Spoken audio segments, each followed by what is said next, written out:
로마서 8장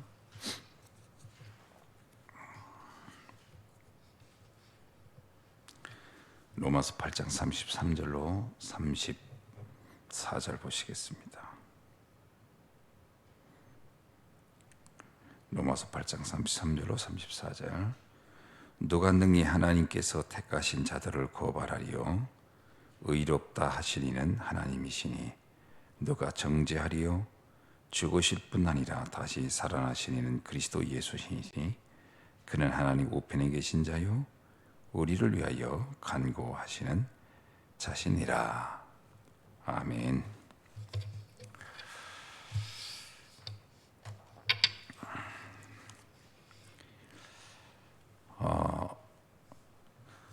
인간이 구원을 얻는 방법은 하나님이 정한 법에 따라서 구원을 얻는 겁니다.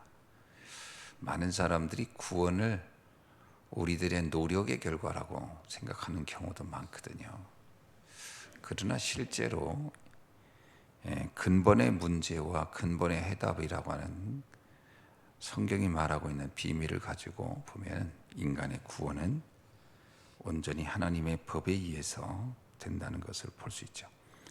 하나님이 우리에게 주신 세 가지 법 중에 하나가 그리스도의 법이라는 겁니다.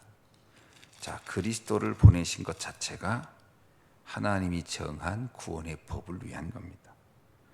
그래서 8장 1절에 보니까 로마서 그러므로 이제 그리스도 예수 안에 있는 자에게는 결코 정죄함이 없다 이렇게 나옵니다.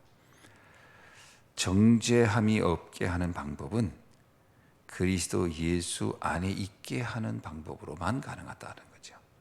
그 외에는 될 수가 없다는 겁니다.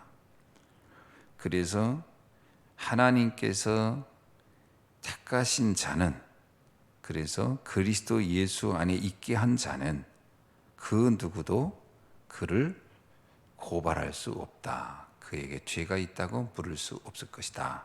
그렇게 말씀하신 거죠. 정죄라는 말 자체가 법률적 용어입니다.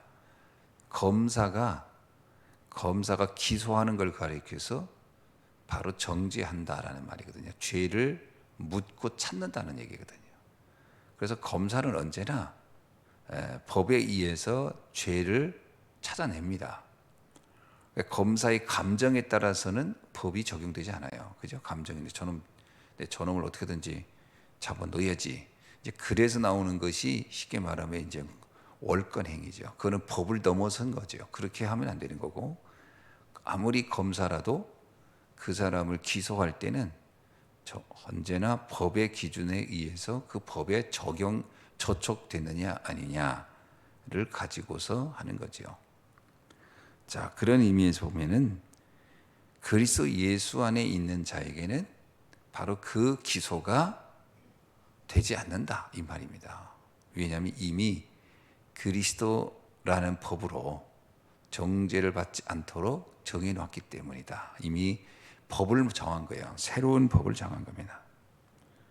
그래서 심지어 우리의 지난날의 어떤 죄라도 어떤 허물이라도 결코 정죄함을 받지 않는다 이런 얘기죠. 그건 지금에 일어날 죄와 앞으로 일어날 죄조차도 그리스도의 법으로는 그것이 바로 정죄함을 받지 않도록 정했다라는 것을 성경은 끊임없이 말하고 있는 겁니다.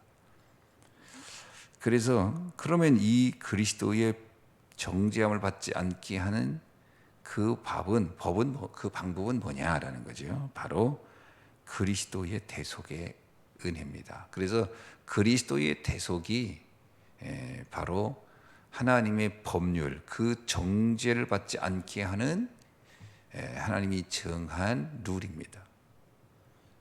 그리스도께서 그러니까 다른 사람을 통해서 너희의 죄를 이미 해결해 놨다 이 말이거든요. 대속이라는 건 그겁니다. 그냥 하나님이 그래 넌 죄 없어라고 그냥 그렇게 하는 것도 어떤 의미에서는 올건이거든요. 그래서 왜냐하면 하나님은 공의로우신 분이라고 그러거든요. 공의롭다는 얘기는 이게 어떤 그 형평성이 무너지면 안 되는 거예요. 공의롭다, 공의를 정하는 거예요. 은혜로우신 하나님이시고 공의로우신 하나님. 은혜와 공의는 서로가 자칫 잘못하면은 상반될 수 있거든요. 은혜는 일방적으로 주는 겁니다. 그냥 그 은혜라는 것은 일방적으로 선물인 것처럼 주는 거예요. 근데 선물은 공정하지가 않은 거거든요. 내가 주고 싶은 사람한테 주는 거잖아요. 그러면 공의는 무너지게 돼 있습니다. 그러나 공의와 은혜가 균형을 갖는 방법이 하나 있어요. 그게 뭐냐면 그 은혜를 주기 전에 은혜가 임하는 것을 공의롭게 해버리면 돼요. 그게 뭐냐면 대속입니다. 인간이 죄를 졌는데 죄에 대해서 전혀 묻지 않고 무조건 용서한다라고 하는 것은 공의가 무너집니다. 은혜만 주면. 그렇죠? 그러나 또 은혜를 빼버리고 공의만 정해버리면 구원받을 인간은 하나도 없어요. 모든 죄를 그 본인에게 다 물어버리면 구원받을 인간은 지구상에 존재하지 않습니다. 그렇게 되면 하나님의 구원 사역은 이루어질 수가 없겠죠. 모든 사람은 다 정죄받아 버려야 되니까. 그렇죠? 그래서 제가 어제 새벽에도 얘기했지만 지옥의 문은 열려 있고 천국의 문은 닫혀 있거든요. 자, 그렇다면 하나님의 은혜가 아니고는 천국의 문을 열 수가 없단 말이에요. 근데 공의만을 갖다가 대면 닫힌 천국의 문을 들어갈 자는 하나도 없는 거죠. 그래서 은혜와 공의를 모두 공존하게 하는 방법이 뭐냐? 대속입니다. 그리스도를 십자가의 그 대속이라는 것을 통해 지불하게 한 겁니다. 그래서 공의가 살아나는 거죠. 공정한 겁니다. 누군가가 인간의 모든 죄를 대신 지니까 아니라 공의가 살아나고 또 은혜도 살아나는 겁니다. 그래서 이사야 53장 6절에 여호와께서 우리의 모든 죄악을 그에게 담당시키셨도다.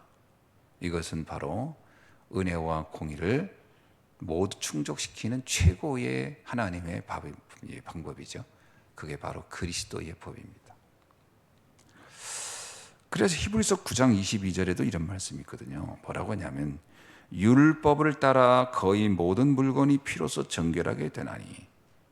자, 율법 법에 따라서 피 흘린 물건을 피를 흘려 그때도 똑같습니다. 양을 잡아서 번제물로 드림으로 그 피를 대속함으로 인하여 물건들을 정죄시켰다는 거예요. 똑같아요. 피 흘림이 없은즉 사함이 없느니라. 이것은 하나님의 법에 따라서 그리스도를 십자가에서 대속의 피를 흘리게 함으로 모든 인간의 죄를 사하게 하였다. 법적인 것이죠. 지금이 사실 이 고난주간 아닙니까? 보편적으로 이 고난주간의 일반적인 그 기독교 문화는 막 금식하고 또 뭐 필리핀 같은 경우는 자기가 십자가에 달린 그리스도의 그 고난을 막 체험한다고 해서 자기를 막 고난 속에 집어넣는다고 해서 막 채찍으로 때리고 심지어는 그 필리핀에서는 자원자를 받아가지고 똑같이 십자가에 매달기도 해요. 그 대신 이제 창으로 옆구리만 찌르지 않을 뿐이지 어떻든 손과 발에 못을 박는데요. 이제 소독한 못이겠죠. 안 그러면 파상풍에 걸려 죽을 거니까. 그리고 나서 뭐 1시간이 이제 10분인지 모르지만 다시 이제 내려온대요. 그리고 병원에 입원해서 이제 치료받게 하는 거지. 근데 그런 식으로 해서 그리스도의 십자가를 이렇게 체험케 한다 이런 말을 하거든요. 이게요 성경적으로 말하면 완벽하게 틀린 방법입니다. 왜냐? 우리는 고난을 당할 이유가 없는 거예요. 왜? 그리스도가 이미 우리가 받을 고난을 대속했기 때문에 그렇습니다.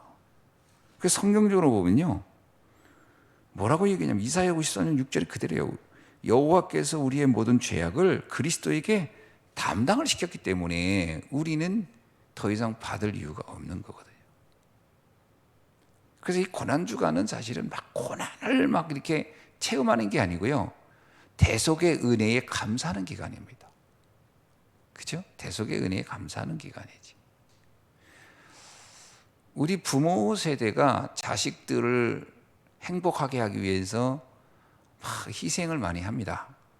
그건 어느 부모나 마찬가지죠. 새들도 보면 그 새끼를 먹이기 위해서 그 비 오는 데도 날아다니면서 먹이를 찾아가지고 먹이고 하는 거 보면 참 기특해요. 참새 제비 보면 보세요. 제비집을 지어놓고 거기다 제비 새끼 딱 키워놓고서 자기는 막 왔다 갔다 하면서 먹이를 찾아서 그 제비가 5마리면 5개 다 먹이느라고 정신없습니다. 자, 그거는 뭐죠?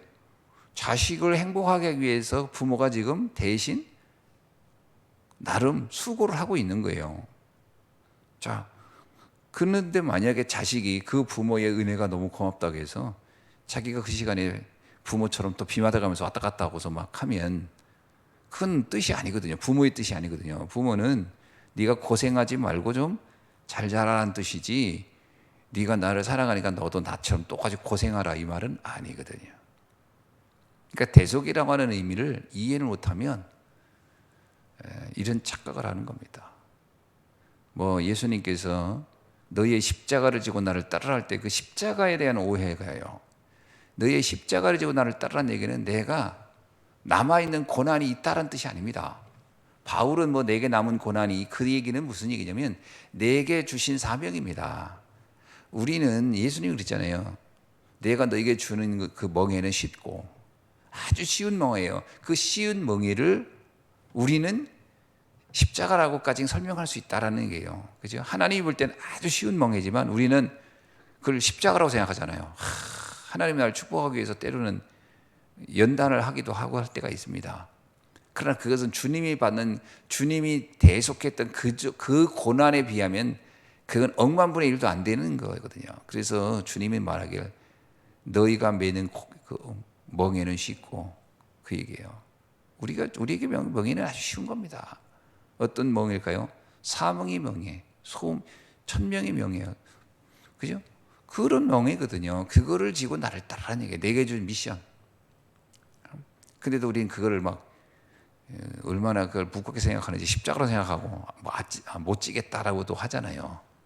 못 지겠다. 그러나 그것은 그 주께서 죽으신 대속의 은혜에 비하면 아무것도 아닌 거죠. 자, 그럼 어떻게 이런 권세가 그리스도에게 있을까요? 권세가 하늘에 있는 것은 마태복음 28장 18절에 있는 말씀. 하늘과 땅의 모든 권세가 그분에게 있습니다. 그러니까 아무나 대속을 한다고 대속의 은혜가 성립되는 건 아니에요. 그죠? 아무나 내가 너를 위해 대신, 가끔 그부터냐 드라마에 그 있죠. 내가 너의 죄를 사하노라, 뭐 그런 드라마가 있었어요. 남녀간에 뭐 남자가 여자한테 나는 네 죄를 사하노라, 또 여자가 남자한테 그 말도 안 되는 겁니다. 왜냐하면 신부가 또 그 성도들한테 고해성사라면 내가 너의 죄를 사하노라, 사할 자격도 없고 능력도 안 돼요. 사할 능력이 없는 건데 어떻게 사합니까? 인간의 죄를 사할 수 있는 권세가 있는 분이어야 돼요. 그분은 오직 한 분입니다. 그리스도입니다. 하늘과 땅의 모든 권세를 가지신 그분만 인간의 죄를 사할 수가 있는 거예요. 그래서 빌립보서 2장 10절에도 뭐라고 얘기하냐면 하늘에 있는 자, 땅에 있는 자, 땅 아래에 있는 자들로 모든 무릎을 예수의 이름을 꿇게 하셨다. 그러니까 그리스도의 법이라는 게 어느 정도 강력한 거냐면요, 그리스도의 법은 하늘에 있는 천사도 그 이름에 복종하는 거고요, 땅에 있는 사람도 그 법에 복종하게 돼 있고, 땅 아래에 있는 사단도 그 법에 복종하게 돼 있다. 그러니까 그 그리스도가 우리를 정죄하는 순간, 우리에게 죄가 우리를 참 의롭다, 정죄받지 않게 우리를 의롭다 하는 순간에 그분이 법률적 권세가 어느 정도냐, 천사도 그 말 앞에 순종해야 되고 사단도 그 말에 순종하게 돼 있다. 가끔 우리가 이러잖아요. 죽을 때 되면 구원받은 자는 천사가 이끌고 가고 구원받지 못한 자는 사단이 이끌고 간다 그러거든요. 그러니까 천사도 순종해야 돼요. 아무리 이 사람이 평상시에 죄가 많고 허물이 많았다더라도 그리스도를 믿음으로 그분의 대속의 은혜로 입어서 의롭다함을 입었다면 천사라도 가서 뭐라고요? 그를 정죄할 수가 없어요. 그래서 로마서 8장에 이렇게 얘기하잖아요. 뭐라고 하냐면 38절에 보니까 내가 확신하노니 사망이나 생명이나 천사들이나 권세자들이나 현재일이나 장래일이나 능력이나 높음이나 깊음이나 다른 어떤 피조물이라도 우리를 우리 주 그리스도 예수 안에 있는 하나님의 사랑에서 끊을 수 없으리라. 그 천사도 와서 우리한테 지적할 수 없다라는 거예요. 사단이 우리를 지적할 수 없는 건 당연한 거지. 그러나 천사도 할 수 없다는 거예요. 그죠? 그만큼 예수 그리스도의 권세는 대단한 거예요. 그게 하나님이 정한 법이에요. 어떤 법이냐? 하늘에 있는 자도 순종하게, 땅에 있는 인간도 순종하게, 땅 아래에 있는 사단도 순종하게끔 할 수 있는 권세가 그분에게 있는 것이다라는 거죠. 그래서 그 이름이 선포될 때 예수 그리스도를 우리가 영접할 때입니다. 그래서 오늘 8장 1절에가 그 얘기거든요. 뭐라고 얘기냐면 그리스도 예수 안에 있는 자 그랬거든요. 예수 그리스도 안에 있는 자는 어떤 안에인지, 예수님을 내가 구주로 영접한 자라는 뜻이잖아요. 영접한 자만, 예수님이 그러잖아요. 네가 마음의 문을 열고 나를 내 말을 듣고 내가 들어오면 나는 너와 더불어 먹고 마시리라. 그러니까 내 안에 그리스도가 들어오는 거죠. 믿는 순간 아들이 있는 자에게는 생명이 있고 아들이 없는 자는 생명이 없느니라. 그죠? 이것을 말하는 것은 그 아들의 이름을 믿는 자에게 주시는 하나님의 말씀이라는 거잖아요. 믿는 자입니다. 자, 그러면 우리가 예수 그리스도의 이름을 딱 믿을 때 우리 안에는 어떤 일들이 일어나냐? 그리스도의 삼직의 역사가 나타나기 시작하는 겁니다. 그리스도라는 그 말 앞에는 그 권세는 제사장적 법적 권세가 있고 선지자적 법적 권세가 있고 왕의 법적 권세가 있는 거거든요. 이 왕, 선지자, 제사장의 이런 권세가 내 안에 있는 겁니다. 그래서 예수님이 그런 거예요. 하늘과 땅의 모든 권세를 가진 내가 너와 함께 하리니 너는 가서 모든 민족에게 제자로 삼으라. 또 예수님이 그런 얘기해요. 감람산에서 아버지께 약속한 것을 네가 기다리라. 그 성령이 너희와 함께하면 이 삼직의 권세를 가지고 땅 끝까지 복음의 증인의 삶을 살게 될 것이다. 그렇죠? 우리에게는 이러한 능력이 주어졌다. 베드로전서 2장 9절에도 마찬가지잖아요. 우리에게는 왕 같은 제사장, 기이한 빛을 선할 선지자적인 사명이 주어진 것입니다. 그래서 그리스도의 삼직의 대사다 이렇게 말씀드릴 수가 있죠. 그래서 우리를 가리켜서 그리스도의 대사라고 하는 겁니다. 그리스도의 대사. 그러니까 우리가 가서 복음을 전하면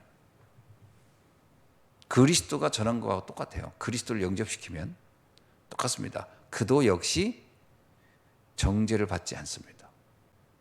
그도 역시 왕 같은 제사장, 기이한 빛의 능력 속에 들어가게 돼 있는 거거든요. 이것이 그리스도의 법이라는 겁니다. 그러니까 이 그리스도의 법이라는 것은 굉장한 거예요. 그러니까 이 비밀을 이해 못하는 사람들이 자꾸 엉뚱한 얘기를 하는 거예요. 믿기만 하면 되냐? 그래도 그렇지. 이런 말을 자꾸 하는 이유는 이 법을 이해 못해서 그래요. 법은 이거는 세상의 어떤 면에서는요, 법을 공정하게 적용하면 법보다 더 공정한 건 없는 거거든요. 그래서 누구든지. 그죠? 로마서 10장 10절에 누구든지 주의 이름을 믿는 자는 구원을 얻으리라. 누구든지입니다. 그러니까 그 법은 모든 사람에 동일하게 다 적용된다는 거예요. 예수 그리스도를 믿기만 하면 누구든지, 그게 뭐 살인자가 되든 뭐가 되든. 이걸 이해 못했던 옛날에 어떤 영화 감독이 밀양이라는 영화를 만들어 가지고 기독교를 막 돌려 까는 거예요. 진짜 무슨 뭐 방 까듯이 마구 돌려 까는 거야. 뭐 믿으면 다냐 뭐.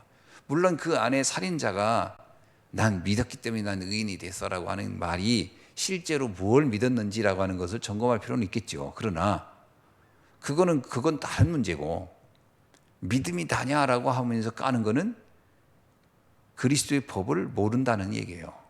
그리스도의 법을 전혀 모르면 그런 헛소리를 하는 겁니다.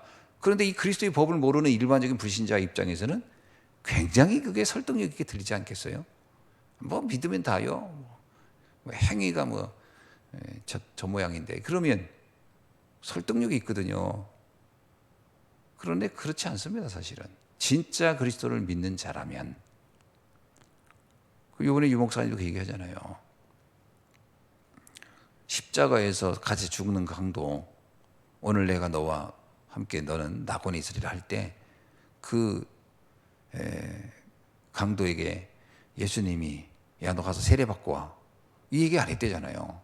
세례 받고 와 하는 얘기 뭐야? 너 이제 모든 사람이 볼 때도 너 구원받을 만한 자격이 있어라는 걸 인정받을 만한 뭔가 품행을 좀 갖추고 와. 뭐 이런 의미로서의 얘기거든요. 그게 물세례라는 얘기는 교회가 인정한다는 의미거든요. 그러니까 가서 너 세례 받고 와. 그래야 넌 구원받아. 이렇게 안 했다는 겁니다. 거기서 세례 안 줬잖아요. 그냥 그의 믿음만 가지고도 천국에 갔잖아요. 그의 행위는 묻지 않는 겁니다. 진짜 그가 예수가 그리스도라고 믿는 순간이라면, 믿는 사람이라면. 그러면 사람들이죠. 그러면 우리도 나중에 죽기 전에 예수만 믿고 딱 죽으면 되겠네. 이렇게 하는 또 이상한 말 하는 사람이 있어요. 믿음이라는 것 자체가 에베소서 2장 8절, 9절, 8절에 있는 말씀 그대로요. 은혜가 임해야 믿어집니다. 그게요, 믿고 싶다고 믿어지는 인간은 하나도 없어요. 죽는 순간, 그러면 나도 똑같이 그 강도처럼 내 그 순간 믿지? 그게 퍽이나 믿어지겠습니까? 그거 안 믿어집니다. 그 은혜가 임해야 믿어지는 건데요. 그 죽는 순간에 은혜가 임한다, 안 임한다의 그 기준은 하나님 입장인데, 하나님만이 그 순간에 은혜를 안 주면 어떡할 건데? 지금입니다, 지금. 지금 내가 믿어진다면. 그죠? 예수가 그리스도로 믿어진다면 지금이 은혜 받을 만한 때요. 지금이 구원의 날인 겁니다. 지금인 거예요. 미루는 게 아니에요. 자꾸 그 이상한 말 하는 사람들도 있어요. 이게 영적인 원리를 전혀 이해 못한 사람들이 자꾸 이상한 말, 이 말, 저 말 갖다가 말도 안 되는 말 갖다가 그 굉장히 논리적인 것 같고 합리적인 거죠. 그걸 어저께도 얘기했죠. 인항신앙입니다. 인항. 그 하나님의 말씀에 근거한 신앙이 아니라 사람의 이론적인 합리적인 논리에 근거한 신앙을 얘기하는 거거든. 그 인항 생활 아닙니까? 인항 생활. 그거 가지고 절대 구원 못 받습니다. 하나님의 말씀에 근거한 하나님의 법에 의해서만 우리는 구원을 얻게 되는 것이다. 이 비밀을 붙잡고 오늘도 그리스도의 대사의 직을 멋지게 누리는 날이 되길 주님의 이름으로 축원합니다. 기도하겠습니다. 하나님 감사합니다. 오늘 주신 말씀 붙잡고 다시 한번 우리가 진정으로 오직 그리스도 할 이유가 뭔지를 깨닫고 그리스도 안에서 모든 자를 구원하시는 하나님의 은혜, 그리스도의 법을 다시 한번 확인하는 귀한 날이 되기를 원합니다. 이 말씀 따라 승리하는 날이 되게 하옵소서. 예수님의 이름으로 기도하옵나이다. 아멘.